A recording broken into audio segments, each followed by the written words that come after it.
I'm Sam Roberts of the New York Times, and this is the New York Times Close Up. This week, we're discussing New York Times reporter Graham Bowley's investigation into President Trump's push to reshape the cultural world, from the Smithsonian to the Kennedy Center and beyond. But first, New York Times City Hall reporter and frequent guest host Jeff Mays has been camped out at City Hall, tracking how Mayor Zohran Mamdani is handling everything from a massive budget gap to the first big winter storm and early promises on affordability. His reporting has been dissecting the mayor's showmanship, his fights with Albany and Washington, and what all of it means for your taxes, your neighborhood, and your daily commute. Jeff, Mayor LaGuardia said there is no Democratic or Republican way of picking up the garbage. Is there a Democratic socialist way of picking up the garbage? Well, it's interesting you mentioned that because Zohran Mamdani has come in purposely with the idea that he wants to show that progressive Democrats can actually govern and do more than make sort of sky-high promises, but that they can actually deliver on some of those promises. So what we've seen in his first month is really just a concerted effort to be out trying to do things that they think will make a difference in the lives of everyday New Yorkers. So, for example, hours after his inauguration, he ordered his agencies to go after a landlord who has thousands of violations, who was being sued by, these tenants. And so he went there, visited with those tenants, and sort of made a big deal of saying, well, we're going to intervene, jump in and help you. A few days after getting elected, after inauguration, Governor Kathy Hochul and Mayor Mamdani announced that they had the framework for universal child care, which is probably one of his most expansive campaign promises. So egged on by people like Bernie Sanders, AOC, he's really been trying to be active and show that these things that he's promising are possible and that progressives can make a difference in the lives of New Yorkers. I hate to ask, but has anyone gone back and looked what happened to that landlord? I think this is a lesson for Mayor Mamdani. The city tried to intervene in this particular case. There was a sale that was going to another landlord the tenants were not happy about, and the judge dismissed the city's efforts to intervene. Really? Mayor Mamdani, they claimed victory because they say the new owner agreed to make some repairs, so they claimed a bit of victory on that. But it's an example of how complicated New York City is and how politics can be just not straightforward all the time. Indeed. How has he changed? Mario Cuomo, as we've said before, said campaigning is poetry, governing is prose. Has he been any different as a mayor than he was as a candidate? I think he's still trying to keep a bit of that poetry. He's, he's 34 years old, the youngest mayor in a century, very energetic. He's been out, lots of press conferences, keeping the news media outside, outdoor press conferences in the freezing cold, and trying to stay, yeah, that's a good thing sometimes. Trying to stay active, I think. And so I think what he's learning, though, is that you run up against realities. So we had this biggest snowstorm that we've had in about 5 years, followed by what's been a very long period of cold, which has led to the deaths of 16 or 17 individuals at this point. And so the mayor has had to answer questions about what the city did to make sure that they got people off the street into safety, into warmth. And, it's a question that he's been dealing with every day at every news conference that he's had. What has the city done? Could they have done more? Does he think the city could have done more? Or is he satisfied that in any cold snap like that, out of 8.3 million people, some are going to suffer and some are going to die? Yeah, it's a difficult situation, the idea of whether you can sort of force people off of the street. I think the standard is they have to be considered a danger to themselves and to others. And Mayor Mamdani has said he felt the city has stepped up to those efforts, hiring warming vans, providing overtime for outreach workers to go out and try to convince people to come in off the street, opening the type of shelter beds that people will actually go to, which is part of the problem, as the shelter system is deemed to be very dangerous, unsafe, drugs, alcohol. So people do not want to go to the shelter system. So some people are willing to risk their lives on the street rather than go to the shelter system. You covered him extensively during the campaign. Now, after a month or so as mayor, has he done anything that surprised you? I think the biggest surprise for me was his budget news conference. I think he's always tried to portray himself as a straight shooter, and he held this sort of theatrical news conference where he talked about the city facing a $12.6 billion budget deficit, which the comptroller Mark Levine also agreed with. But once you get into the numbers and you talk to people who understand the budget, most people believe that the numbers are not that high, first of all. And second of all, Mayor Mamdani blamed Eric Adams and former Governor Andrew Cuomo, who hasn't been governor for 5 years, for sort of creating this gap without revealing what he planned to do to cut the budget and create savings. So that response to that was, people were surprised because it felt like an unforced error. It felt like a slip. It felt, theatrical.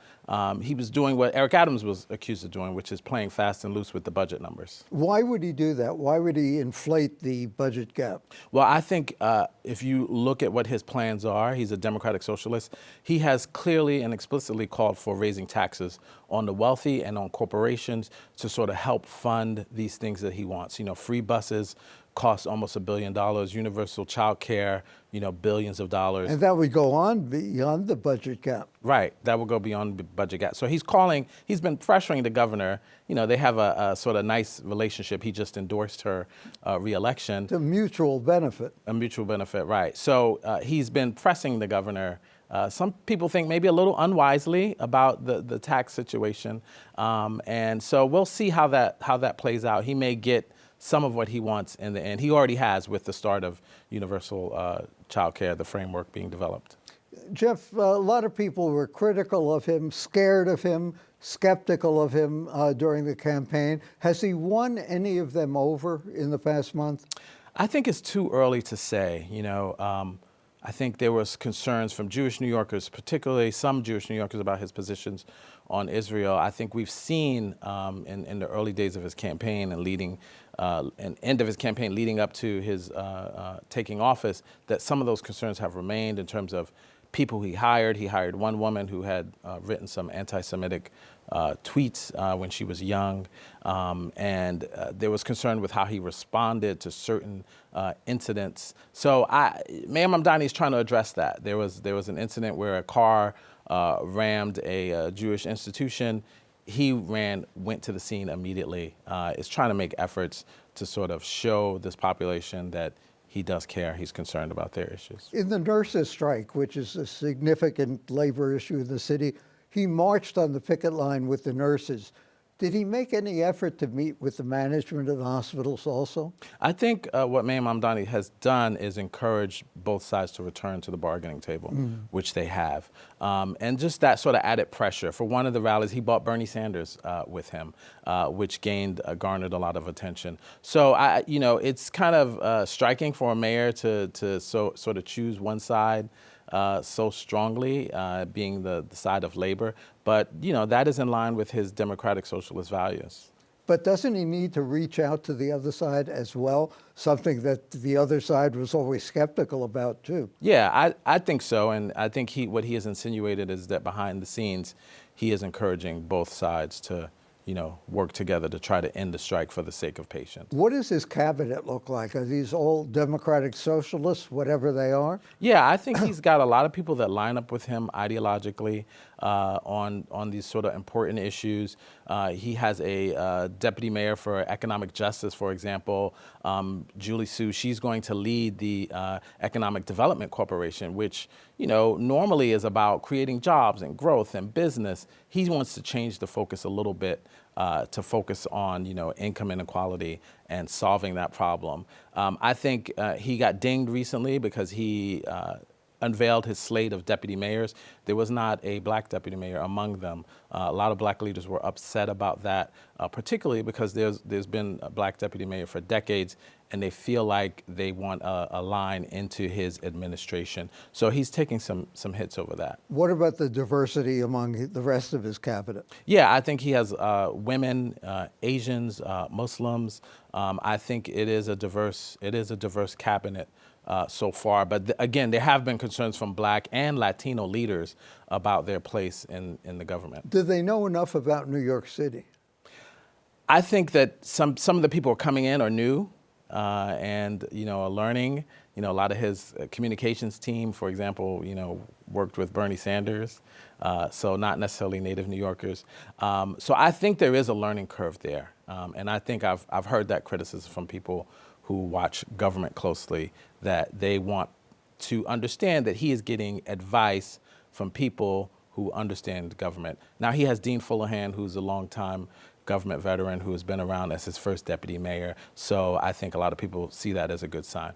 And it's early yet, for sure. Still early, still very early. Thanks to Jeff Mays of the New York Times. And coming up, Graham Bowley of the New York Times on how President Trump's second term is shaking up what you see in museums, on stage, and on your screens.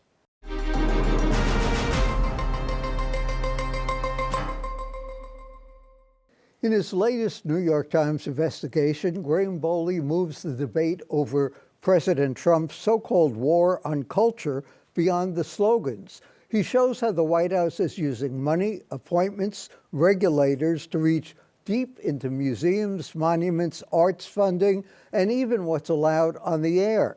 He zeroes in on 5 big battlegrounds to map where these fights are happening and what they mean for what you and your family can see and hear. Graham, who is winning the culture wars today? I think it's a bit of a stalemate, Sam. But it was important for us to look at everything that's happened. So much has happened in a year that when the anniversary came up, we decided to bring together, that's our job in the media, to bring together for readers a summary and an explanation of its importance of everything that had happened. Certainly a lot has happened, and I think President Trump has achieved some of the things he wants to do. He's got movement in the arts sector. I think in others, he's probably frustrated at some of the way he hasn't got what he wanted in terms of changing how Americans tell history, present culture, which is what he's interested in here. We've seen a lot about regulation, a lot about people being fired, hired. What impact has it actually had on what people are watching, seeing, learning? Is this something that is way above us in an abstract way, or is it something that's really having a concrete impact? I think it's having a concrete, some of it's still ineffable and will... One of my favorite words, ineffable. But certainly the destruction or the demolition of the East Wing is a very concrete example. Yep, literally. Absolutely, and that sort of embodies one of the 5 areas in which President Trump has focused, which is federal architecture. So he said federal architecture had lost its way with brutalism and modern design, and he wanted a return to a classical way.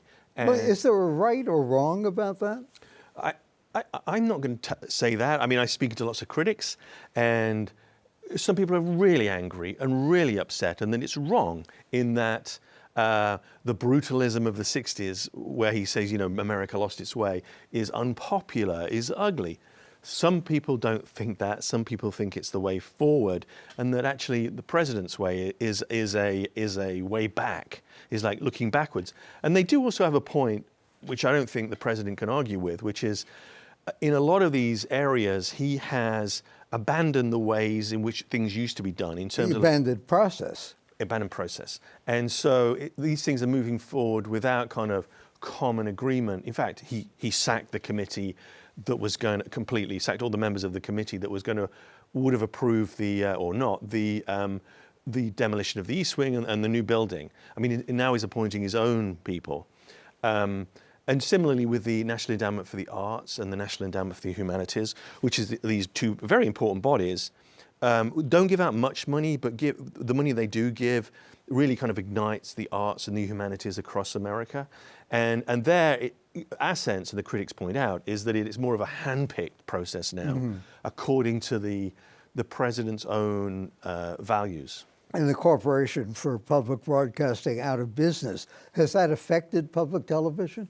That's not one of the things we looked at. We looked at, we did look at the FCC, and there it certainly seems to have an absolute effect on certain people, on broadcasting, where mergers and acquisitions have affected people who are on TV and no longer are. yeah, I think the reaction is very important.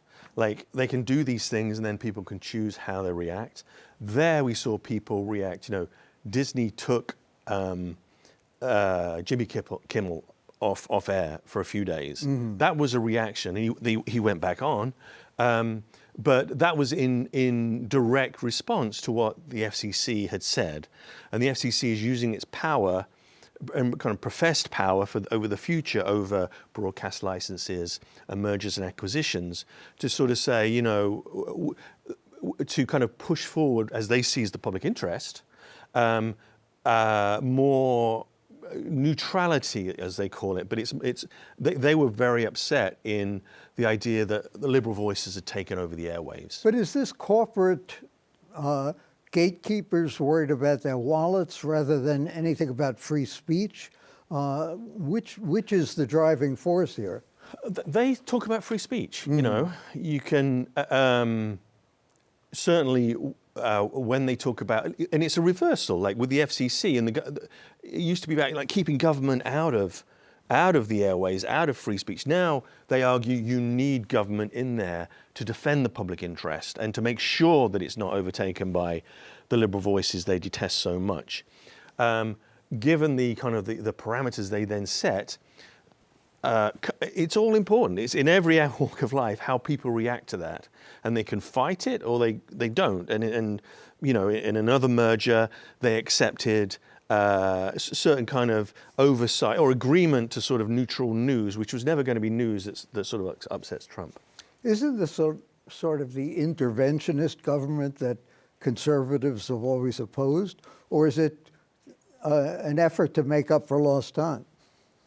I think it's a switch in. It is a reversal of a philosophical reversal, as I've just said. It's like there used to be this belief that certainly a very conservative point of view that there's no role for government in these actions, and now they're making the reverse argument, and particularly in the FCC, you know, we need government to protect the public interest. It's a big reversal, but you're seeing this intervention across these 5 fronts. So you're seeing it at the Smithsonian, which is the one I've tracked the most, and which I think still has a lot of time to play out. We're watching that very closely, and there is an attempt there to form, to reshape the kind of the governing mechanics of this big sprawling institution, which sits right at the center of American consciousness, of how America sees itself and tells stories about itself. This isn't the first time the Smithsonian has been involved in controversy. Of course, the Enola Gay and other things before this. What impact has it had so far on what people are seeing at the Smithsonian's museums and other sites? And the zoo. The zoo is part of that. That hasn't been affected yet, I don't think. Okay, that's good. But we're waiting. If there's a shutdown, which, you know, some people have said, you know, we're not going to give you money if you don't do as we want. You know, what happens to the zoo animals is a big worry. So, we know at the National Portrait Gallery. We know there. I mean, one of the big stories in the past couple of weeks has been President Trump's portrait. And so in the American president's section, his portrait was taken down, and without any announcement, and a new portrait taken by the White House photographer was put up. And the language, this all-important language, you know, this is how we understand history, right, was changed. And wording about his impeachments were withdrawn. And so we covered that in a big way. That seemed a big deal to us. And who has the power to change that, to write that language, to say what history should be all about? Well, it should be, you know, who are we? Are we a nation of historians and scientists, and what do museums do? Do they reflect truth? Who decides the truth? And traditionally, And the truth changes over time. the truth changes, and historians work things through. What's different between that period you talked about before? The Smithsonian has always been at the centre of periodic cultural wars. In the past, it's been Congress that has really taken the Smithsonian to task, and it's gone through bouts of crises. This is the White House. This is the executive body, which is a new thing, and the Smithsonian is independent in the philosophical point of view that we're talking about. Historians, we should be independent, right? We should be scientists. We do it according to the truth, and that can change, and we can work it out. And so this is a body which is sort of independent of. It gets a lot of its money from the federal center, but sees itself as independent, run by this board of regents, 17-member board of regents. President Trump and the White House has declared it's not independent. That's a big challenge. It's a huge challenge, and the ramifications of that are playing out. Graham, has Congress abdicated its responsibility in terms of the arts? Yes and no. So we're waiting to see. With the NEA and the NEH, President Trump in his proposed budget zeroed out funding for these guys again and said, you're going to get no money. He's done this in the past. But in the last month, Congress, both houses, in the budget process, has actually given it funding. So it's not in that respect. On the big thing we're waiting for at the Smithsonian, which we kind of put in one of the stories, is the changes to the Board of Regents. So Vice President Vance sits there, Chief Justice Roberts sits on this board, and then there are some citizen regents, and then 6 members of Congress. And 6 of those members are changing this year. And so new people are going to come in, and there's this debate about whether the White House will put its own people on the board, which would change the configuration right at the center of the Smithsonian. And I think it's safe to say, make the secretary's position, Lonnie Bunch, who has tried to walk this tightrope of acknowledging the White House's concerns, but saying we're independent. It's going to make it much more difficult. So we're waiting to see there.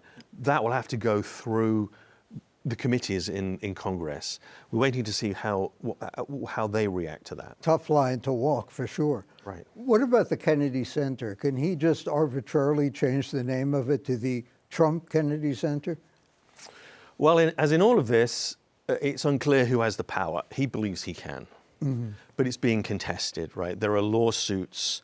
By members of Congress to oppose this and change it. So I think our rule at the moment is we still call it the Kennedy Center. And is it a fit of pique that he's closing it down for 2 years, or does it really need major renovation?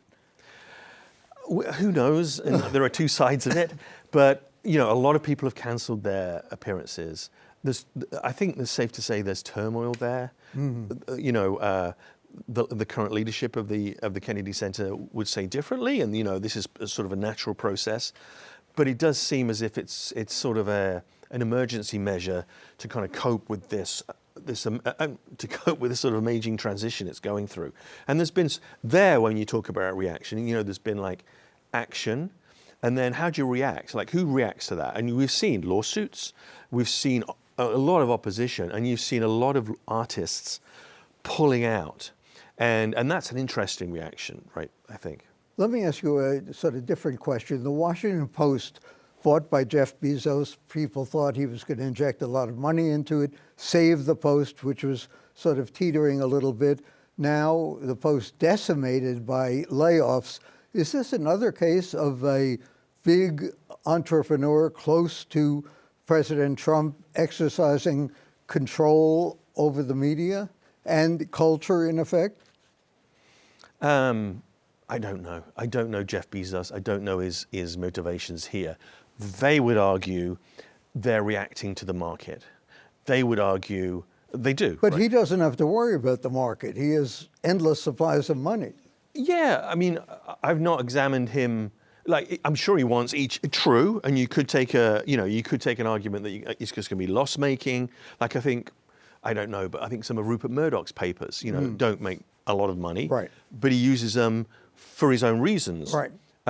And you could argue that, maybe that's the future of media. You have hopefully well-meaning people behind it that can support the press's role.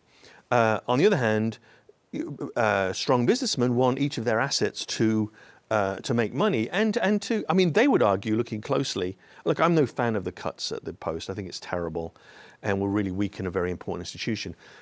That's my opinion, and that's what a lot of analysts are saying as well. But they would argue people aren't reading what they're producing. Like, so why continue producing things that nobody reads? And so they're trying to reorientate it to make it a thing that is relevant in today's world, in the kind of the technology we live in, how things are disseminated, and what they cover. They're trying to give them their due. They're trying to find what people react to, and that's what President Trump is saying in the world, like in the world of arts. He's saying these things have gone astray. They're painting a kind of ideologically dark version of the history of America, dwelling too much on things like slavery. And he's saying not only is that wrong, that's really unpopular, and Americans don't want that. What they want is a garden of heroes, and they want the positive narrative about history.